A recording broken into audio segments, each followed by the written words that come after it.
ಕಂಬದ ನರಸಿಂಹ. ಅದರ ಹೆಸರು ಕಮ್ಮಸಂದ್ರ ಅಂತ ಊರಿಗೆ ಹೆಸರಿದೆ. ಇದು ಪುರಾತನವಾದ್ದು. ಅಂದರೆ ಹೊಲದಲ್ಲಿ ಕಂಬ ಮೂಡಿ ಕಂಬದಲ್ಲಿ ನರಸಿಂಹ ಬಂದಿದ್ದು ಚಿತ್ರಣ. ಹಾಗಾಗಿ ಇಲ್ಲಿ ಶಾನ್ಭೋಗರಿದ್ದರು ಬೆಟ್ಟಳ್ಳಿ ಇಂಥ ಪಕ್ಕದಲ್ಲಿ.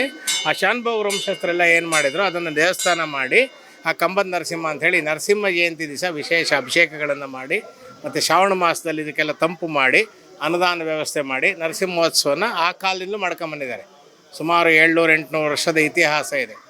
ಎಲ್ಲ ಈಗ ಹೊಸದೆಲ್ಲ ಮಾಡಿದ್ದಾರೆ. ಒಳಗಡೆ ನೀವು ಅಭಿಷೇಕ ಮಾಡಿದಾಗ ನೋಡಿರ್ತಲ್ಲೋ ಗೊತ್ತಿಲ್ಲ, ಅಭಿಷೇಕದ ನೀರು ಎಲ್ಲೂ ಹೋಗುತ್ತೆ ಗೊತ್ತಿಲ್ಲ. ಮಂದೆಲ್ಲ ದೇವಸ್ಥಾನದಲ್ಲಿ ಚಾನಲ್ ಮಾಡಿರ್ತಾರೆ, ಆಚೆಗೆ ಹೋಗುತ್ತೆ, ಎಲ್ಲೆಲ್ಲಿ ಹೋಗುತ್ತೆ ಗೊತ್ತಿಲ್ಲ. ಎಷ್ಟಾರು ಹಾಕಿ ಅದು ಅಲ್ಲೇ ಹಿಂಕೊಳುತ್ತೆ ಹೊರತು ಎಲ್ಲಿ ಹೋಗುತ್ತೆ ಗೊತ್ತಿಲ್ಲ. ಅದು ವಿಶೇಷ ಇದೆ ಇಲ್ಲಿ. ಮತ್ತು ಇನ್ನೊಂದೇನೆಂದರೆ, ಯಾರು ನಂಬಿಕೆಯಿಂದ ಈ ಥರ ಪೂಜೆಗಳನ್ನು ಮಾಡಿಸ್ತಾರೆ ಅವ್ರಿಗೊಂದು ಒಳ್ಳೆಯದಾಗಿದೆ. ಅದು ಇಲ್ಲೆಲ್ಲ ಇಲ್ಲಿ ನರಸಿಂಹ ಅದೇ ಹೆಸರು ಇಟ್ಕೊಂಡಿರ್ತಾರೆ. ಅವನ್ನೆಲ್ಲ ಸಂಕಲ್ಪ ಮಾಡ್ಕೋತಾರೆ.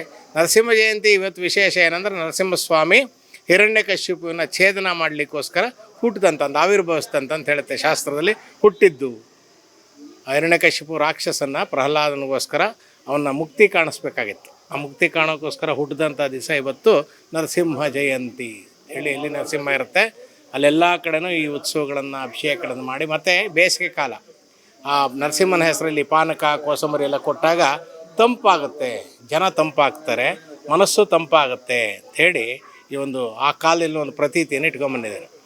ಅದನ್ನು ಉತ್ಸವ ಮಾಡಿ ಈ ರೀತಿ ಮಾಡ್ತಕ್ಕಂಥದ್ದು ಅಭ್ಯಾಸ.